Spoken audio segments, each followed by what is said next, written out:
pukulun sesembahan kula, pukulun pengayoman kula. Boten ngertos sangkan paranipun jebul. Wanita menika panjalmenipun pukulun dewaning Bagong. Oh ngilang mesti sidam. Karing bawana langgeng. Ulun Sang Hyang Bawur Sari. Inggih pukulun badhe menapa Bagong? Sayektine ulun mimba wanita mau mung nyoba lawan jeneng kita.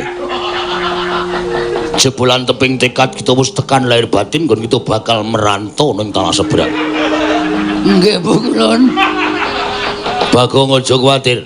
Salaku jantara kita ulun ingkang bakal tansah ngawat-awati lan prestekke kita tekan papan kita merantau mengko bakal dadi wong kang mukti ngawibawa Nyakrawati Baudenda.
Palugon lakune mlekas lukita linuding kidung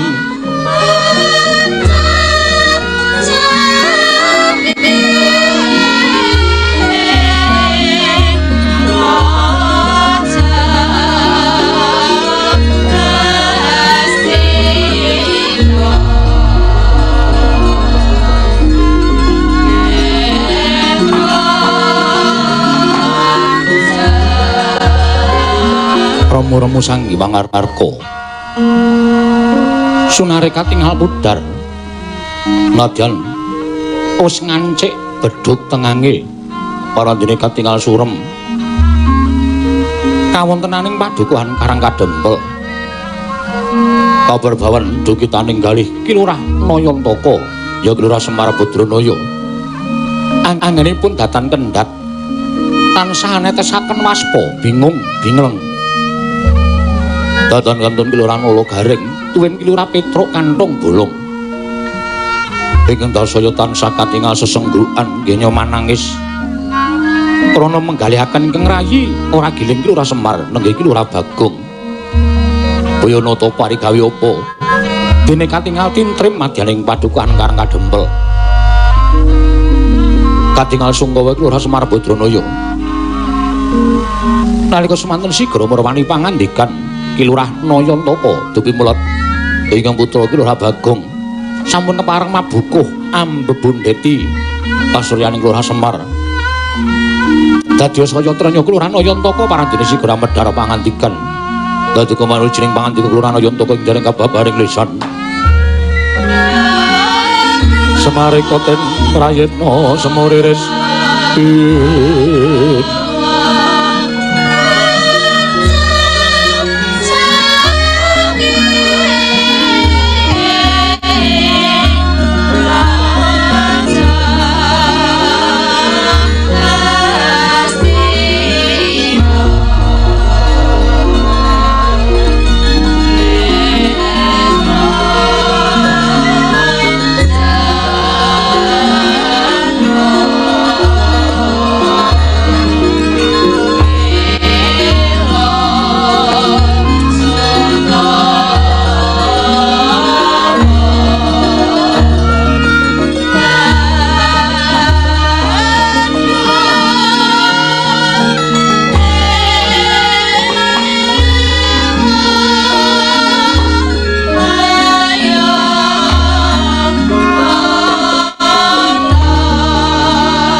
Prihatin Mas Pogong mijil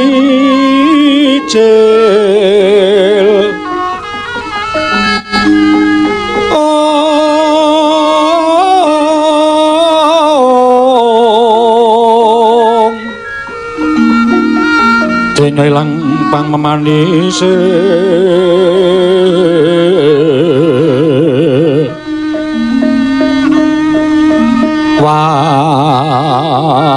watananira layu kumal kucam rahnya maratani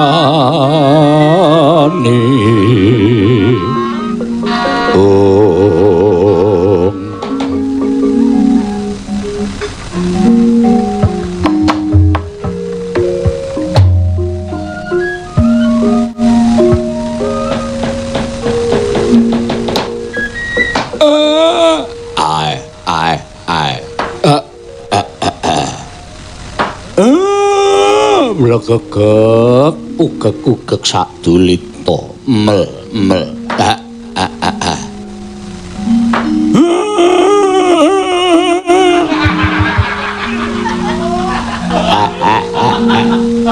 Semar iki sedih kok ya iso mbanyel ya dhewe ya ora ngerti kok wis ora kurang lehku ngandani karo kowe sejering wong tuwa ya ora bedak-bedake antarane anak siji lan sijine. Gareng ya tak nehi sawah, Petruk ya tak nehi lemah, kowe ya tak nehi sawah. Supaya mbok olah sawah mau iso dadi srana pangupa boga. Omah ya tak wenehi ora ketang ming cilik. Gareng ya tak paringi, Petruk ya tak wenehi. Kowe ya tak wenehi. Paribasan jeneng anak mono mung nglungguhi klasa gumelar sing gelar sing babat-babat wong tuwa. Aja nganti ngilang-ilangke karo jenenge wong tuwa ingkang kudu iso muktekake kelawan anak. Ning kok kowe puguh arep lunga, tembungmu kowe arep merantai.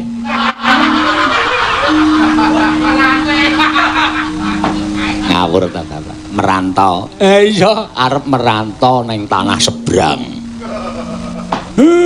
Ya to nek kowe engko kuwi nang kono kuwi bejo. Wong sing jeneng wong urip kuwi wong pinter kalah karo wong bejo.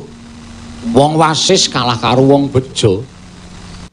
Nek ora bejo kowe tekan kono malah uripmu keserakat sing arep sambati sapa? Ora duwe anak sedulur, ora duwe kanca.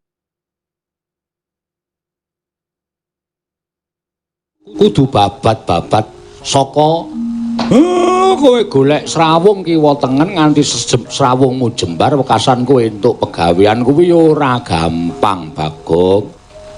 Nggonku nangis ki ora nangisi lungamu ning bakale nangisi kahananmu eneng kono lho, Le. Bapak ora iso apa-apa. Nganti kowe sesuk sambat arep sambat sapa? Ora ketang mung lawuh uyah. Ning nek kumpul kuwi dadine ya ayem pikire ora kok pisah-pisah. Saya nek nganti ngerti bendaramu Pandhawa engko dikira Semar kuwi mbedak-bedake anak-anake. Nek Gareng Petruk tak mban cindhe, nek kowe tak mban Siladan rak ora prayoga to, Bagong. Pikiran ya bojomu tok tinggal. Anakmu ya tok tinggal sik makani sapa, Bagong? Pikiran dagang. Aku ki ya kelangan nek kowe ora ana iki terus risa sing dijak mbat-mbatan rembugan omong-omongan sapa. Nek kowe lunga ado, nek cedhak mono aku iso marani nek ado ning tanah seberang. Monggo sing jeneng tanah seberang iki ngerti ngliwati laut. Aku ora iso tekan kono nek nganti aku kangen karo kowe piye, Gong? Mbaya dipikir to, Gong. Aku kelangan nek kowe lunga ki. Sepi mengko karang kadempel. Mongko nom-noman do tekan kene iki mesti do seneng karo kowe. Do ngejak gojek karo kowe. Nek kowe ora ono sing iso ngladeni nom-noman. Dipikir ta, Kang. Iki kok kaya nunggoni wong lara ta iki. Semar nangis, Gareng nangis, Petruk nangis. Ngene lho, Pak. Wong ki aja monopoli. Apa, Kang? Monopoli. Kok monopoli? Ajek kuwi lho, monoton. Monopol. Wong ki aja monoton. Aku ki mung tok nang sawah, apa saterusé aku kon nang sawah? Heeh. Saterusé aku kon ngeluku sawah. Nggawa kebo tekan sawah. Monggo aku anggere nggawa kebo ki tangga-tangga do ora iso bedake antarané aku karo kebo. Wis. Piye? Ngene, Pak. Aku lunga, kuwi aku ora ninggal kowe, ora ninggal Gareng, ora ninggal Petruk. Aku golek apa jenenge kuwi kamukten kanthi caraku dhewe. Justru aku lunga ngene bapak kudune bangga. Bapak kudune artine bombong. Anakku gelem ninggal wong tuwa, golek pepadange ngati, golek kamukten, golek derajat pangkat. Upama sesuk aku nang paran ki sugih, aku tekan kene bapak tak gaweke omah, Gareng tak gaweke omah, Petruk tak gaweke dugangan. Mbok sing apik le omong le ora. Ngono lho. Dadi aku ora tergantung karo bapak. Aku ya iso nameng isane meng nyadong karo bapak. Bagong kan garap sawah jembar. Ha iso wae meng kari garap. Enggak dhek bapakne lek nggawe bapakne kuping ki panas, Pak, krungu kaya ngono kuwi. Aku bangga nek aku iso justru aku lunga mulih bapak tak tukake lemah. Gareng tak tukake lemah, Petruk tak tukake lemah. Dadi garap kuwi jenenge anak sing iso mikul dhuwur mendem jero karo wong tuwa. Mendem kok menjem. Ngono lho. Dadi lungaku iki aja do ditangisi. Kowe mestine kudu bombong. Gareng ya bombong, Petruk ya bombong. Ngono. Lah nek nganti kowe nang paran kuwi ora iso mukti. Hah? Kowe nang paran iso ora iso duwe dadi wong sing kecukupan. Kowe ning kono malah uripmu kuwi ora kepenak. Terus kowe ngabubusi karo bapak. Ha. Kowe mulih mrene, sasuwene kowe nang kono nang paran adoh. Janjane kowe nang paran rekoso uripmu mung mergo kepengin gawe bobong atine bapak, kowe tekan ngomah, kowe nggawa kendaraan ning jane ming le nyewa. Ayo.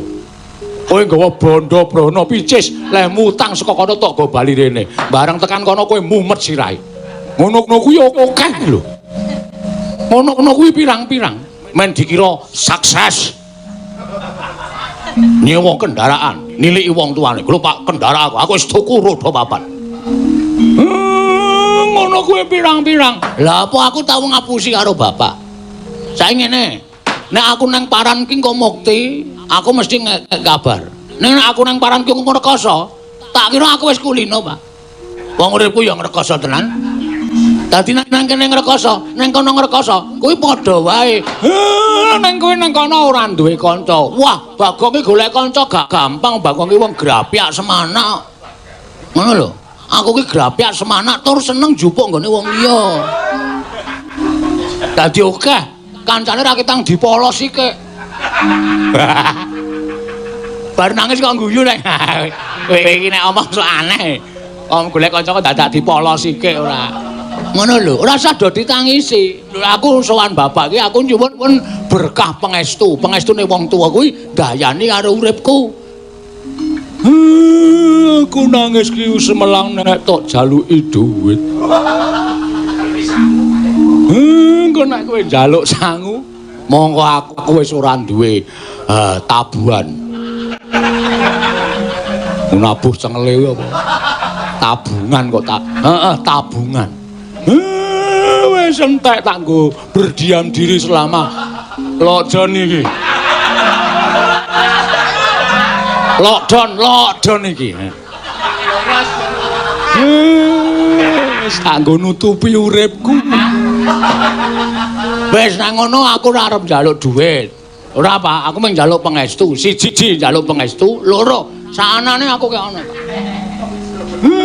Saanane ya ora ana. Ngono ya, Pak. Pangestune bapak wae tak pundi ana ing jejimat. Muga-muga dadi pusaka. Kowe aja lali Pak pendak salat ndongake aku. Iya. Ngono ya. Muga-muga Bagong aja muni Bagong ning kono ora ana apa-apa. Engko ndak aku ora ndek apa-apa. Bagong nang paran dadi wong mukti, dadi wong sugih, iso mulyake wong tuwa. Ngono ya, Pak? Iya. Wis ikhlas. Wis nek ikhlas titip bojoku, mantumu kae. Iya, mantu sing mentel dhewe. Nek ora tok tresnani to, Pak? Sing jeneng karo mantu iki aku ki tresnane ora apa, aku tak turu nggonmu. Wah. Akan jur nekat sumir ora. Ning titipi mantu kok arep turu nggone Bagong. Tak gula wentahe mantumu. Putuku ya tak gula wentahe sing apik-apik. Nah, ngono karo putu kok iso dikeki dit. Iya, heeh. Wis ya, Reng. Aku lunga ya, Reng.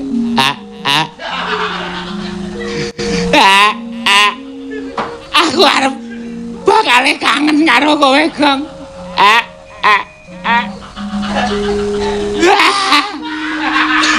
Wes, rasa nangis. Sesuk aku dadi wong sugih, kowe langsung tak tukoke terbelo. Kowe ora ngono, Gong, iki serius aku kelangan tenan kowe ya. Sok nganu ya, Gong, sok menehi kabar ya cah bagus. Mesti, rasa kuwatir. Aku mesti kirim layang.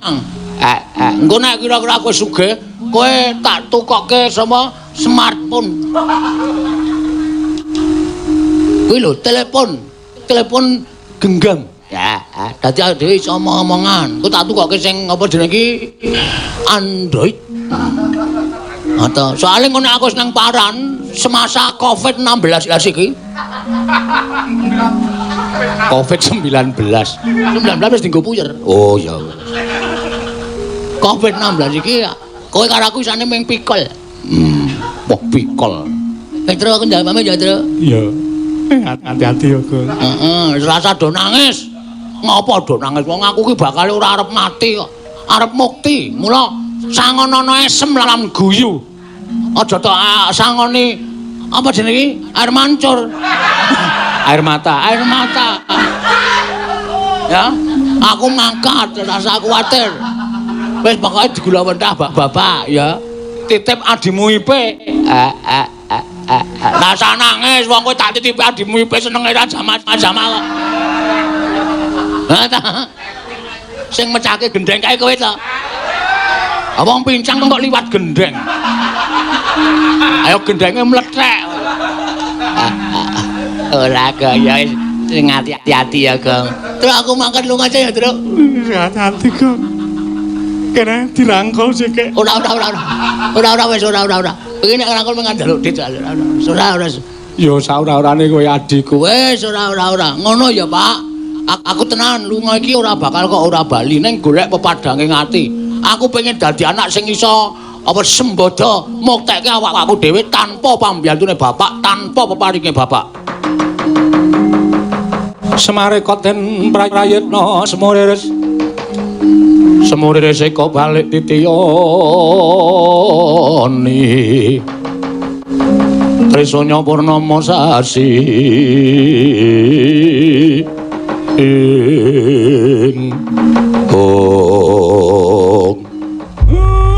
Hati-hati ya Tole. Rangumu wis cukup. Wis asli rasanya ngoni wis. Tak dudake celengan. Engko tulung tanggaku nek ana sing ngalok mentoke do ilang. Ijolana ya Pak asline jujur wae tak colong tak nggo sangu. Wah. Ayo dane danan lan cah iki ra. Arep lunga kok nyolongi mentoke tanggane. Witekno nek ora ngono ndak ora entuk. Wis aku pamit ya, Pak. Ora kena nangis. Kudu sing tetek atine nek arep golek pepadanging ati. Nyuwun pamit, Bapak. Sing hati-hati. Reng, aku mangkat ya, Reng.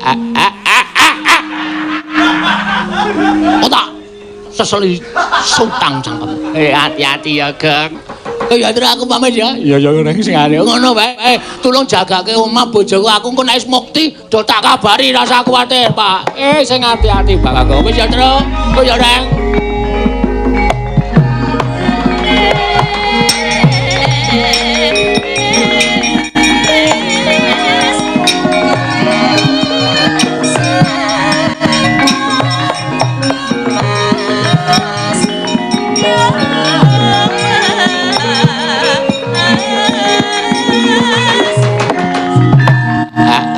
Ternyoh piye ya wis puluhan taun srawung kok malah wis abad-abad yuk ra ono Bagong ki rasane sepi Pak.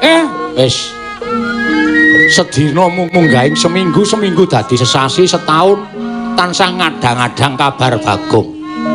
Muga-muga bocah kae entuk dalan sing padhang, entuk dalan sing becik lan nampa kabejan saka panguwasaning dat sing Purwendat. Nggih Pak. Ayo netepi kewajibane dhewe-dhewe Petruk lan kowe Garing.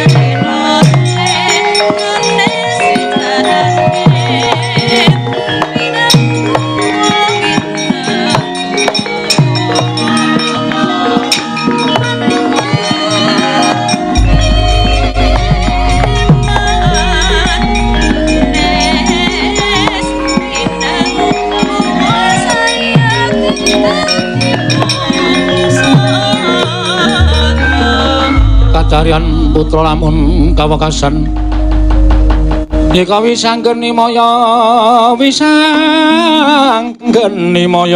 Pradenta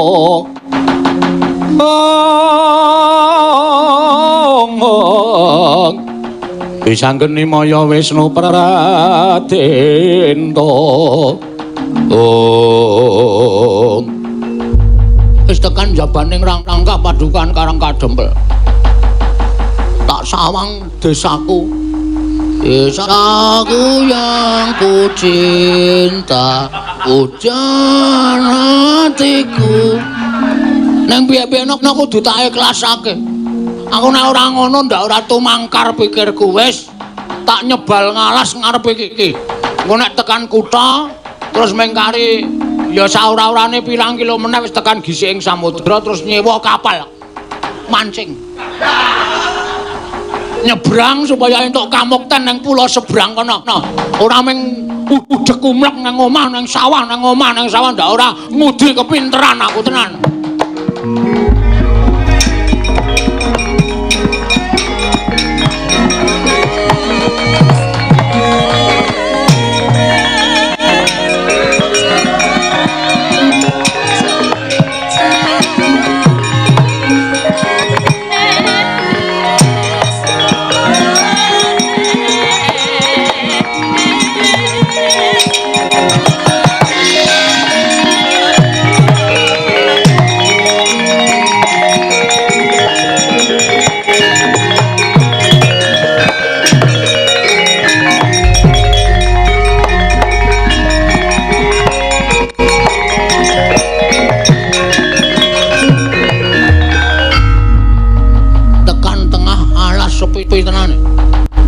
ora ana apa-apa. Iki kok dadi aku tekan nang alas kok bingung, arep ngulon arep ngetan. Bareng aku ngenut karo krenteking ati kok malah dalane mentok. Tekan ngarep grumbul. Wah, lah iki sing jeneng wong arep lunga merantau pancen godane ya akeh tenan. Nek ora tatak tangguh-tanggon sing dadi pikire Bagong, ora bakal iso mukti aku selawase. Tobat. Nganti tekan semrene kok yu ora ana sing bantu karo aku, sing nulungi karo aku. Monggo sikilku saya abu mergo kena riracun ana ing tengahing alas kene kaki dewa. Kula aturi miturungi dateng kula tobat. Yen nganti ana wong sing mitulungi kawan aku yen wadon bakal tak pek sedulur. Yen lanang mbok kaya ngapa wujude mesti bakal tak ladeni nganti temekan ing lair batinku bakal tak tresnani. Mencurigakan. Neng alas kok ana swara, mongko suarane kaya bintang film Cina.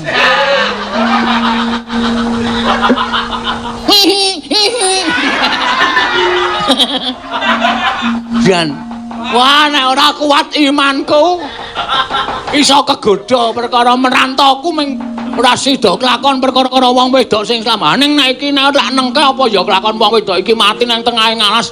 Wong ora ana wong kemliwar babar blas. Lah tobat lah kok dadi ana sing nyuwara. Mestine wae ana pawongan. Nuwun sewu panjenengan sinten mbok kula dipun tulungi. Kula nuwun sewu panjenengan. Wah, iki ora tak tulungi kaya.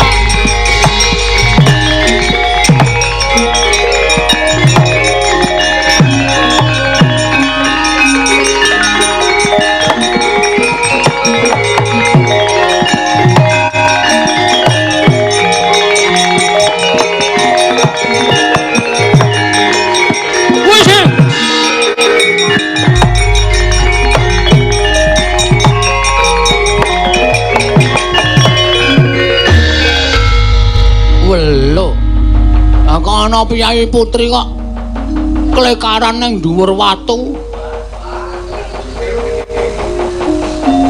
Gek jarike diunggahke. Tangane menet-menet nggon pupu sing abing. Waboh ta pupune. Gedhe cilik. Tobat. Nuwun sewu mbok kula dipun tulungi. Nuwun sewu panjenengan sinten? Kula menika namung tiyang dusun sak pinggiring wana menika nami kula pun Parjiwati.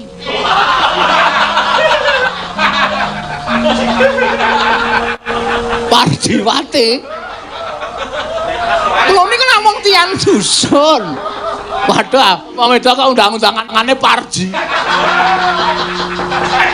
Ae ora apa? Ora indah babar blas. Nuwun sewu sukunipun kenging menapa? Tobat kala wau kula menika pados kajeng nanging dumatan mboten ngertos sangkan pararanipun. Suku kula menika kecocok ri wonten salebeting wana jebul rikala wau mawa wisa saya dangu saya abuh kula mboten saged mlampah wangsul. Panjenengan sinten? Kula niki nggih namung tiyang dusun ning dusun kula tebih saking Karang Kadempel. Naminipun sinten? Rudi. Tobat. Rudi Hartono. Menika olahragawan. Oh iya, Dik. Nami kula Bagong. Mas Bagong. Nggih, Dik Parji. Lah terus kersanipun pripun? Mbok panjenengan menawi ngasta jamu menapa to? Wujudipun latri nambani dhateng kula. Nuwun sewu. Kula ajeng nambani ning kula kuwatir. Sababipun panjenengan kala wau ketingale ngedalaken upas. Lho. Upas sumpah niku lho. Upata. Upata. Sapa sing iso nambani aku nek wedok tak pes dulur, nek lanang tak pek bojo. Lah nun sewu kula niku pun duwe bojo lho. Tobat menawi panjenengan kersa lho, menawi panjenengan kersa niki ya apa ya ora kersa. Nyatanipun kula menika wonten dusun, kula menika kembang dusun. Kula menika kembang desa. Kula menika kathah sanget ingkang badhe ngayonaken nom-noman menika sami kepleh-kepleh sedaya wonten ngajengan kula. Kepengin mengku garwa kalian kula menapa panjenengan boten badhe. Menapa panjenengan badhe anduwa dhateng katresnan kula nek panjenengan saged nambani dhateng kula ya nambani wit durung kok ya wis anu ngrembug babakan sumpah lho, kok ya ditambani sik. Ngono wis ditambani nek mari ya piye rembuke kula nderek wong kula menika nuwun sewu kula menika rondo. Wah. Robi Rondo. putranipun Dereng kagungan. kok iso sing kakung sedo Inggih nalika semanten ngethok wit nang ketibanan. Kampakipun piyambak. mesake jane dianan wala rondo kembang Inggih, dos pundi? Kula griya sampun wonten menapa-menapa sampun wonten lan semah kula rumiyin menika tasih nilar mendo menika menawi mboten klintu kawan dosa gangsal. wedhus 45 Inggih. wah kuwi nek sing arep dudu bungkek bakal iso makani kuwi Lajeng lembunipun mbok menawi tasih 17. sape Inggih, 17. Inggih. Sawah kula menika nuwun sewu menawi mboten klintu menika 8.000 hektar. Ngantos dipun sambataken tangga tepalih. wah rondo sugih iki iki wae apa ya le merantau rasa ado-ado ngepek iki wae engko terus petrol tanai 1000 meter bapak tanai 1000 meter wis aku wis dianggep sugih Menika ugi langkung prayogi ning suku kula dipun tambani rumiyin, Ki Lurah Bagong dipun tambani rumiyin. semelah kula suwun kalih sing gawe urip Bagong kudu wong ampuh Bagong kudu wong pinter ning mung dadi lantaran nek pancen Bagong ditampa karo sing gawe urip dadi lantaran waluyane sukunipun Dik Parji mugi-mugi saged waluya nirmala temah jati temah mulya Kula aturi monggo.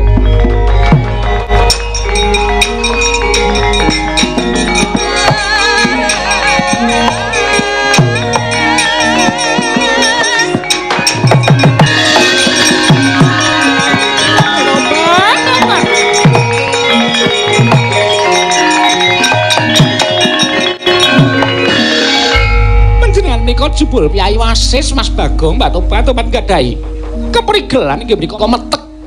Nyatanipun sareng kula dipun petek.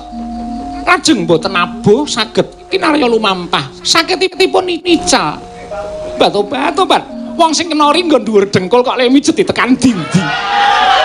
saluran ngaten nggih otot menika saged ugi sing lara nggon sirah sing dipijet nggon jempol sikil niki wonten saluran pembuluh darah sing dumugi wonten ing kelapa anu kepala niku saged waluya nirmala jati lemah mulya lah pupu niku otot-otote mapan wonten ing pangkal pupu mila mriku niku kudu diurut Tobat matur nuwun Mas. sami-sami Dik Lajeng samenika kados pundi? Kula netepi dhateng sumpah kula lho. Kula netepi dhateng sumpah kula. Panjenengan kersa kula ladosi. wah wis iki godha sing paling abot nang kene iki Dos pundi? Kula menika nuwun sewu lho, rondo kembang. Wonten ing dusun sak pinggiring wana menika. Sinten sing mboten ngertos rondo Parjiwati menika? Sedaya sampun sami kondang, ngumandang. Kathah sanget ing badhe ngayonaken dhateng kula ning kula menika mboten cocok, kula menika mboten mathuk, kula mboten gathuk. kula niku elek Tobat elek nyatane ya iso tutulung kaliyan kula lho. Wong sing jeneng wong gayuh utawa wong rabi menika mboten terus dumeh bagus menika nek mboten saged golek sandampangan nguntali baguse kuwi. bener heeh Apa bendina tangi turu mengarep kon ngiling-ngiling rai? Apa bendina tangi turu mengkon mususi rai?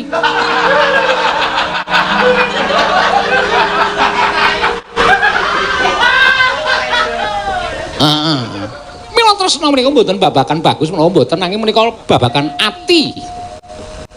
atiku atimu Leres. Ning sae menika Ki Lurah Bagong monggo nggih kersa nggih. sik aja ngono aku iki dalam rangka prihatin ku aku ninggal Karangkadempel aku merantau Inggih kok bola bali. engko ndak dikira lakone ora kuwi Bagong dalam rangka merantau. Inggih. Lah badhe tindak dateng pundi? Sakarepku kok aku tekan ngendi ngono. Amarga aku golek pepadange ngati, aku nek meng mandeg terus ngepek kowe, terus kowe duwe apa tinggalan saka bojomu pirang-pirang hektar sapi 18 wedhus 45 padha karo aku ora budidaya, padha karo aku meng ngepek kayamu. Tegese tresnaku iki tresna mirunggan, mergo aku ora tresna karo kowe ning tresna karo bandamu. Itu nonsen. Gak masuk dalam kitabku. Inggih. Lajeng kersanipun kados pundi? Pokoke aku ora iso nek nampa kowe. Ning kula upami meksa, Mo. Aku mau nek meksa. Tobat, kula terus panjenengan menyaksikan maluyaken dateng kula nek ora diwaluyake Mas Bagong, kula teng mriki wis dipangan singa, dipangan macan. Aneh ngerti ngono ngerti apa mau tak pangan kowe. Tobat. Panjenengan menika lho gecul kumarucul kula seremen kula menika menawi gadah sema ingkang lucu ngenten menika kula seneng. Tertentu kemawon kula wonten griya menika ya mboten badhe bingung, mboten badhe susah mergo tansah digeculi dening Ki Lurah Bagong. Seto. Kono omongane ngono kuwi mencas-mencan ngono kuwi suwe-suwe aku iso jatuh bangun lho. Jatuh bangun aku mengejarmu. Tobat, suarane apike ra jamak-jamak. Suarane kaya Katno.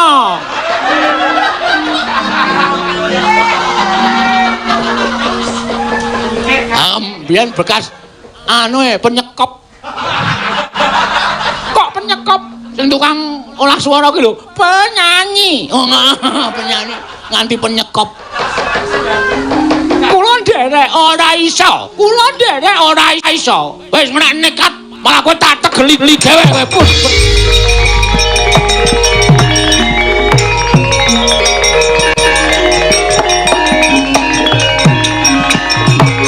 Aduh pukulan.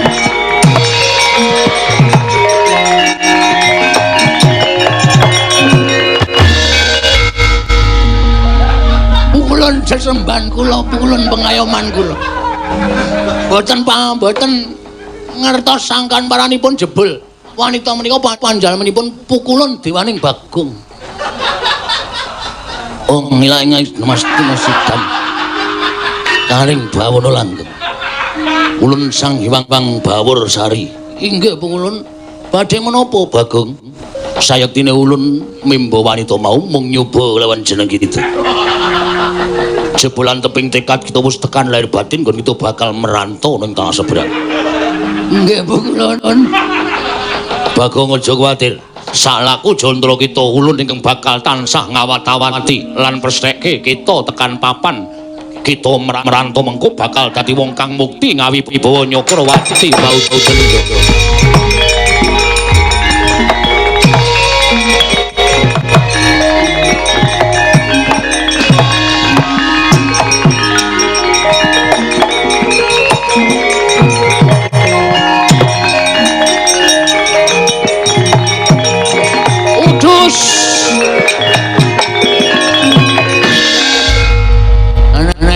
Iso diswawa iki.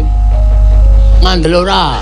Ki tekan mlebu ngalas tekan tengah ngalas aku wis ndonga. Aja ketemu jerapah.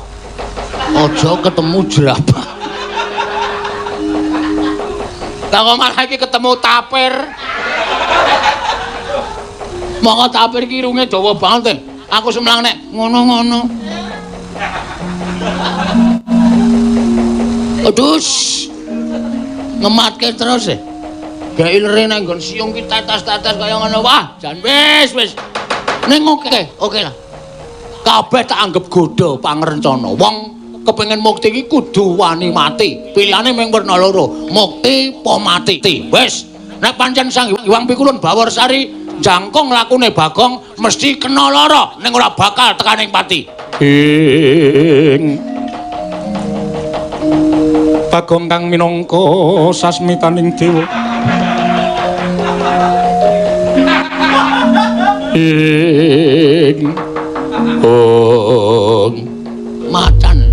Macan iki. Oke, ora masalah. Nek pancen kok iso tata jalma kaya slamaing menungsa lumrah. Wis apa kowe?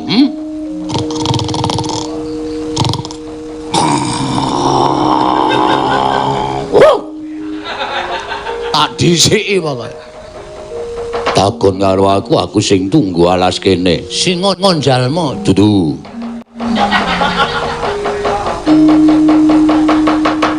Singa Sardula lupa dudu.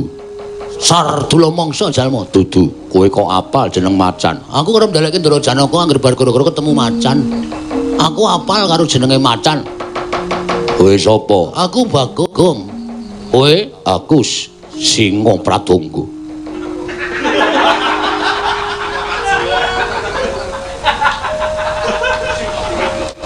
Singa Pratangga? Iya, singa singaning Pratangga. Ula anyar jenenge. Seneng tenan aku lakon iki. Nyenengke pokoke. Gawe bunga. Iya. Kowe arep endi, Bagong? Arep lunga ning tanah seberang kowe arep ngopo? Aku yang bakal balekake lakumu mergo aku entuk dawuhing dewa ki nen balekake lakumu. Rawe-rawe lantas malang-malang bakal tak putung. Kaya apa aku sing tekaning pati. Nek pancen kowe arep mateni Bagong arep baleke Bagong luwung tok pateni mbane aku mulih wirang ora iso muktekke wong tuaku.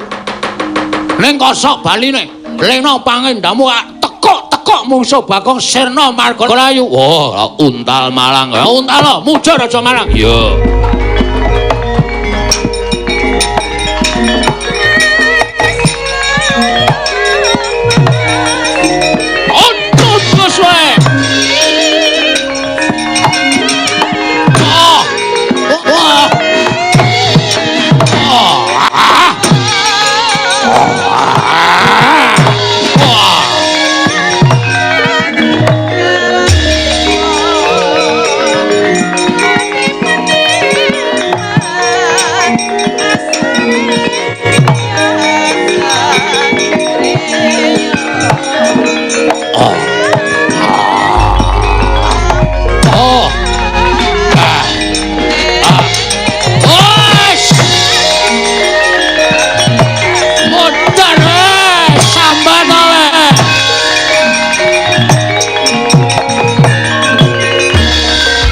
Gulung dening ki Lurah Bagong wis ora wedi mati. Krana tekadipun ingkang badhe dumugi wonten papan ingkang tinuju. Nalika semanten Yanayu Baskara Titimangsa ical wujuding Sardula kula nenggih Sang Hyang Pikulun Bathara Antrada. Hei. Oh, pungulun.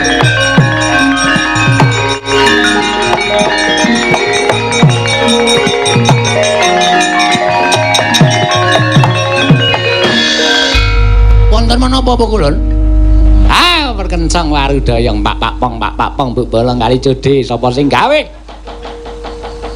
Wis penak-penak dadi dewa kok dadak dadi macan barang. Ah, merga ulun goleki suwijining dewa ingkang nedeng owah pikire. Napa dewa niku iso ana sing edan? Ya iso wae.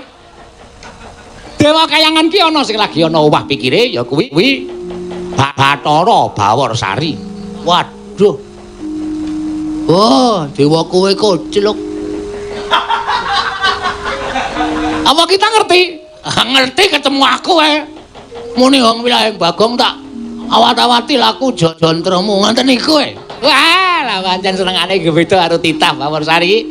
Nek ora tak rangket tak jabahi nang kayangan ora gawe-gawe geger jagat raya wis kita le mlunga saka rang kadempel lakon ana dhewe aja njagake pengayemane Bawarsari. Ae dewa rada petuk kok kene.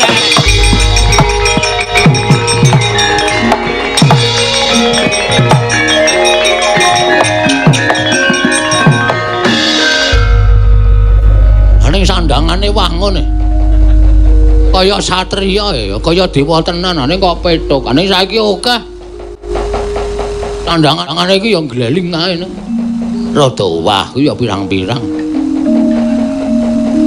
Wis ora ana sing ngayomi karo aku. Ora ana sing apa ya? Ngeker aku saka kadohan. Wis tekan kene iki mandeg sik rada sautara. Aku tak mikir bacute lakon iki. Mula gara-gara sikik karo tak mikir engko endinge kepiye iki ya meres utek tenan tak teruske ahli mlaku ndak malah ora tekan-tekan gone mau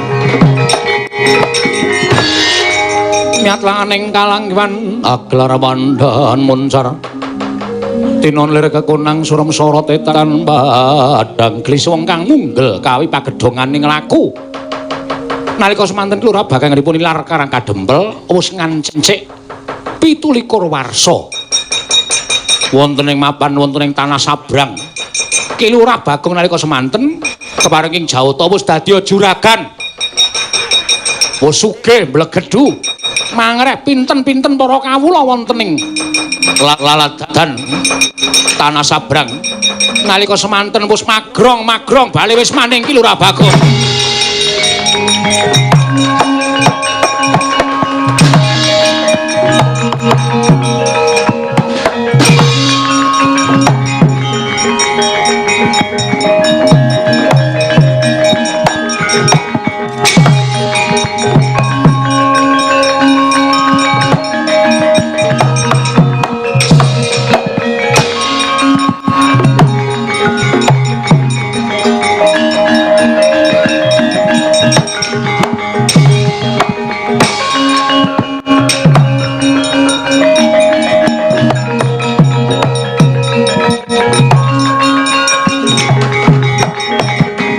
Mara mangoswamya ngambrang kadi karunaning kaswase dosang gandha wastrat maja ing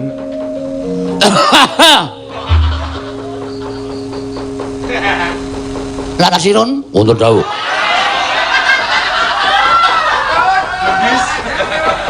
piye kahanan pabrikku apa isih jalan? Pangestunipun tasih melampah. Juragan malah samangke pamundutan saya kathah. Wonten ingkang nyuwun ukuran langkung ageng tinimbang sak mestinipun. Gaweke, pokoke digaweke. Merga kuwi kebutuhane para wanita. Nggih, mangke. Malah dinten samangke ingkang langkung lajeng menika ingkang 38A. Wah, ngungkuli ning ora apa-apa awak dhewe sebagai anu apa dene wong sing gawe iku bisa nuruti karo konsumen. Iya. Blendis wonten dawuh bos kowe kira wis tak paringi dhuwit ta tanggung gawe untu palsu kok tetep isih growong cangkemmu kaya ngono lho.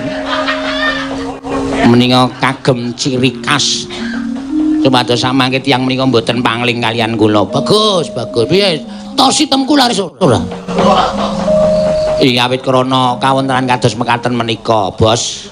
Sementara waktu menika mboten wonten tiyang ingkang gadahi damel wekasan sak menika nganggur wonten ing griya. Ora sok tok dadali onderdile lho. Inggih. Aku ngerti nek kowe iki wiwit mulai bribek-bribek gawe apa jenenge wadah corong kuwi dhewe. Wadah corong menika tos hitam. Inggih. Ora nyolongi nggon aku lho, nggone dhewe-dhewe, mlaku dhewe-dhewe. Nggih. Ngestakaken dawuh. Aku iki suwe-suwe tak pikir-pikir kowe saya duwe alat canggih-canggih ku gek njukuki tabungan nggon aku. Mboten, Bos. Mboten saestu kula mboten badhe. Wondo enten dawuh. Priye pabrik payake isih jalan? Pangestunipun namung samenika kathah ingkang sami nyuwun supados dipun wontenaken utawi dipun adalaken menika cek payek jingking. Ku sing ngakon sapa mayek kok karo jengking? Payek jingking, Bos. Ya syukur nek pancen kaya ngono syukur. Wah, jan nganti tumpuk tumpuk bandaku. Kowe ngerti dhewe to? Aku anggere lenggah nang ngarep omah ki ana wong manthuk wis tak uncali 100.000. Nggih. Saka nggonku dharma. Saka nggonku seneng dedharma karo sak pepadane. Nggih. Ngestakaken dawuh. Engko kowe bali tak nahi amplop nyepuluh dumno karo tangga teparmu sing padha kekurangan. Nggih. Ngestakaken dawuh. Ya, amplop tok isih ono. Waduh. Dadi aku ngajari kowe supaya dedono karo tangga teparmu ora menggantungkan karo aku. Aku ki duwe kaya ngene iki ya berusaha biyen wit aku tekan negara kene iki. Aku berusaha dodol apa sing iso tak dol. Saiki aku iso gawe pabrik, iso duwe pom bensin. Wah nggih ngestaken dawuh menika awit saking kerja keras anu Juragan Bagong. Ah iya, iki ya iso ngrasake muktine, iso ngrasake senenge. Nggih. Dis, Enten Dam. tulung kowe nang omah ngrakit kuwi terus engko salone disalurke nang nganuku ya apa? Kamarku. Oh nggih. Aku kangen karo budayaku nang tanah Jawa kana, Dik. Budayaku nang tanah Jawa kana iki wah nyenengake. Kowe urung tau ngerti sing jeneng uyon-uyon. Uyon-uyon iki sami mawon ngono kalian melayu-melayu. Melayu-melayu nabrak ndasmu kowe. Uyon-uyon kuwi saka gamelan terus ditabuh. Gamelan kok ya ora ngerti nang negara kene ra nang gamelan. Upama ana ya ming siji loro sing duweni kowe sing tau ning negaraku. Nggih, nggih.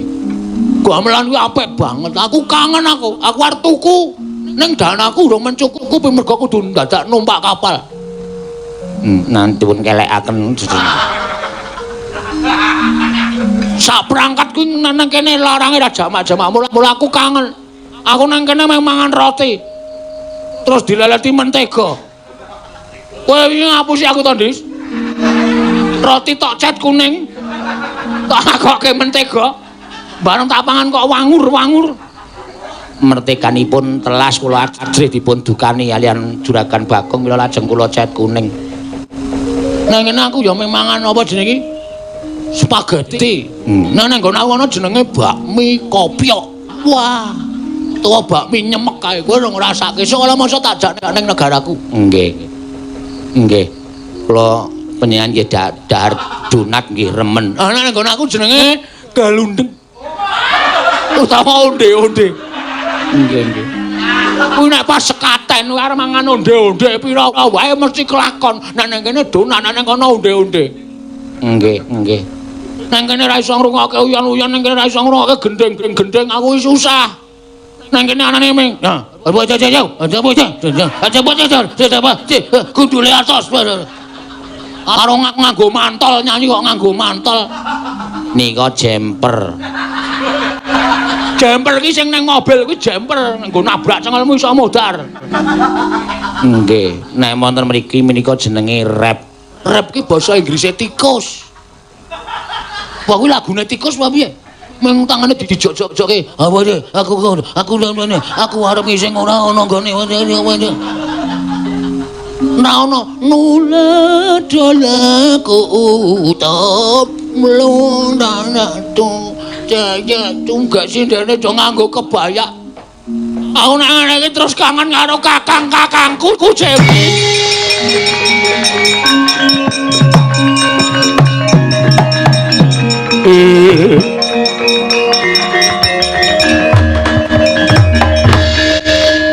Juragan Bagong kok muwun, Juragan Bagong kok muwun. Aku kangen karo bapakku. Aku kangen karo kakangku sing jeneng Petruk kuwi nek ngerti asli mbok kepengin bacok ndase. Gaweane sok maeka aku ning aku sok dipaekoke ora nesu ning malah seneng. Aku sekelingan karo kakangku sing jeneng Gareng. Jebul wong ning paran ki rasane ora kepenak, nikmat kaya ngapa isih kelingan bumi kelahiranku kok ndis aku.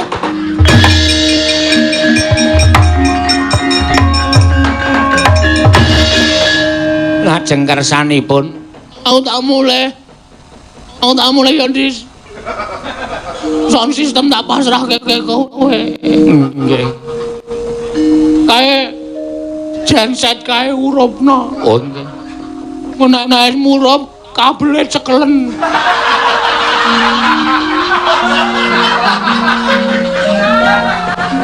Ngono kowe modar.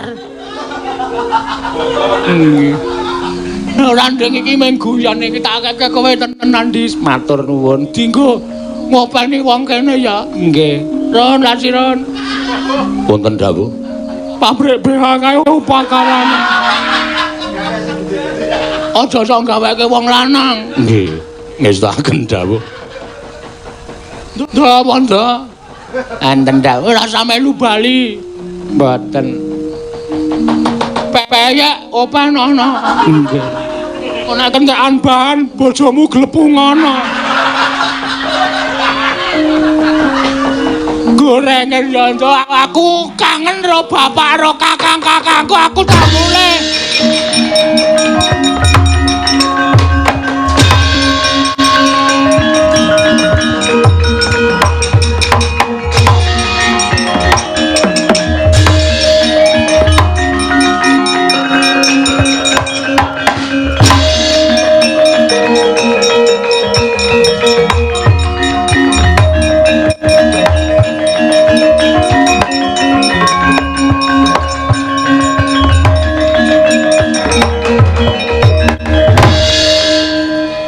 ana keliwat.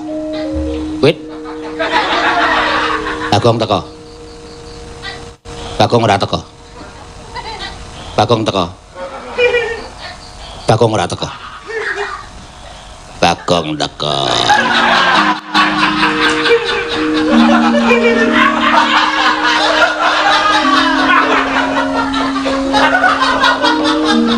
Pendak ana kol kampus liwat anggere mandeg tak matke sing medhu nudu Bagong aku kangen tenan lho Tru.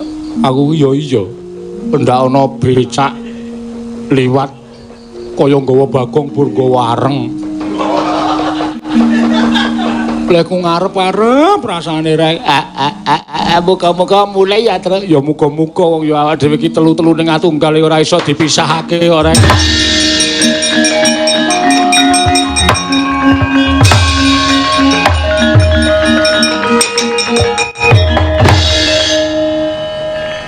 Apa iki, Tru? Nek sandangane juragan. Kowe ora ngrangkul aku, Reng. Lho, kok ngerti aku, ku? Reng. Mbok ora bedak-bedake.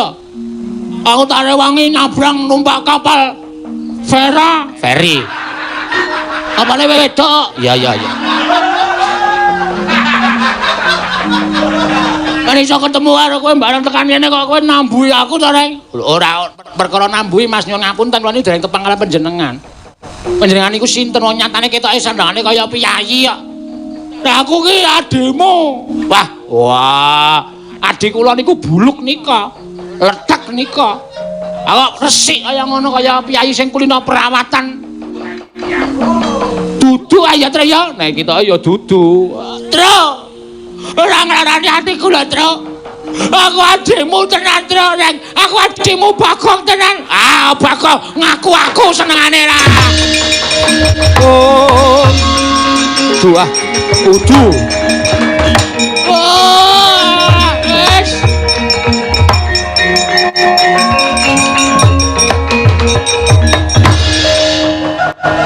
Kesuwen lek ku lunga. Gareng ra ngakoni aku. Petro ra ngakoni aku. Mong aku kangen tenan nek agrek gelem ngrangkul aku ora tak kaya apa-apa wong debole aku nggawa sangu iki kurang. Tiwas tak kake mblendis. Tiwas tak kake lasiron. Wondo ayo do bungah. Wah, Rek, ora ngono kuwi to Rek aku ki Bagong tenan. Oh.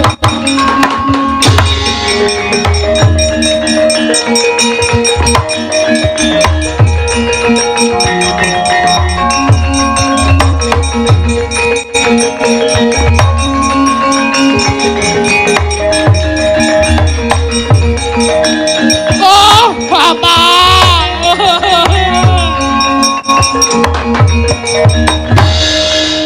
Bapak, kula ngaturaken sungkem nggih, Pak. Menika sinten?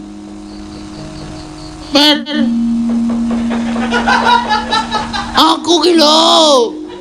Iki lho aku. Weh, mangke riyen to. Kula niku nung derajate ngaceplik niku mboten nggadahi sederek piyayi luhur langkung-langkung piyayi ning Ngerat. Kemudian sini.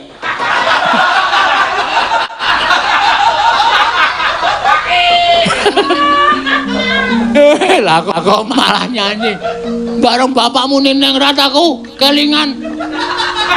Demrot Jamrut.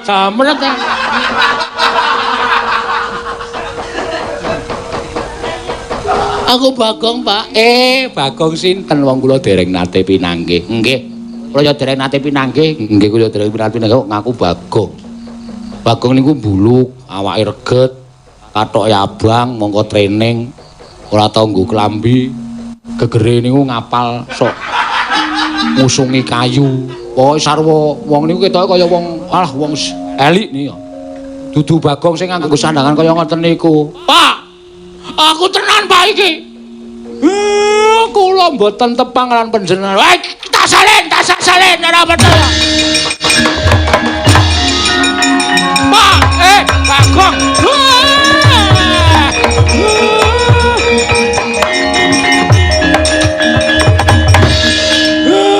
Lah, nek iki anakku tenan nek iki.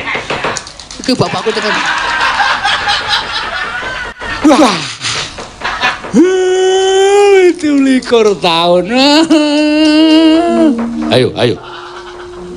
Ketemu kok wis njukuk dompete bapak. Iki.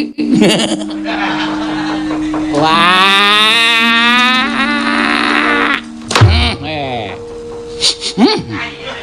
Kangen banget aku ora. Kowe piye kahananmu ning kono?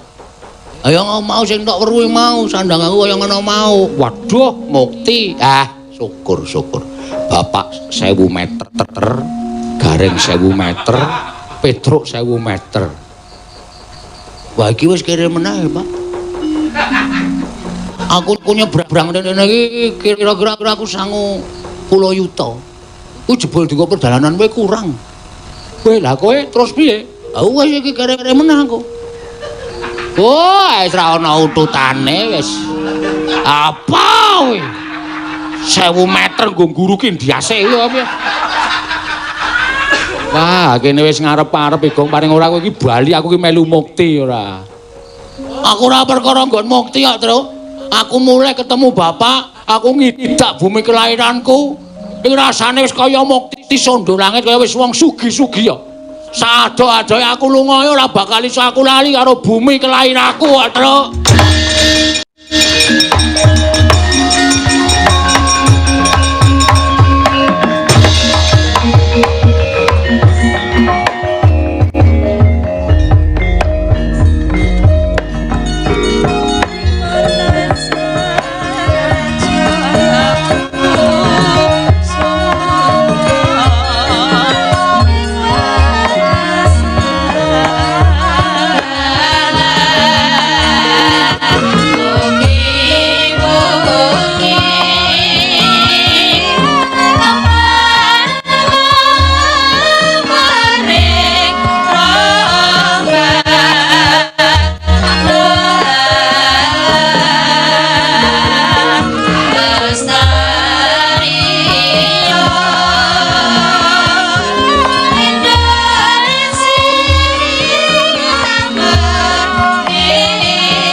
teko anune, teko wong kiri. Iya. Iya.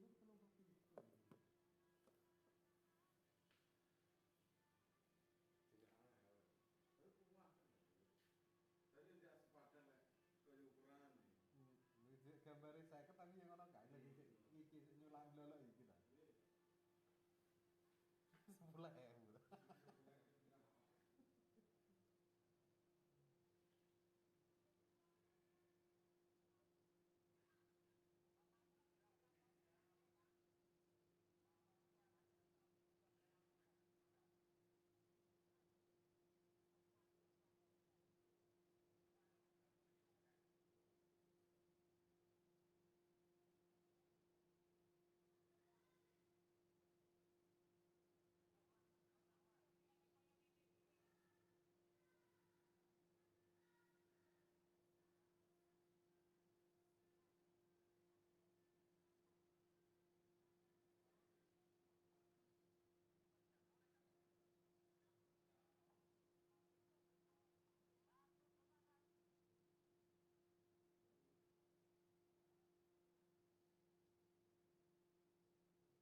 10.000. Jati muni ne. Jati mas. Jati sing turun-turun. Jati.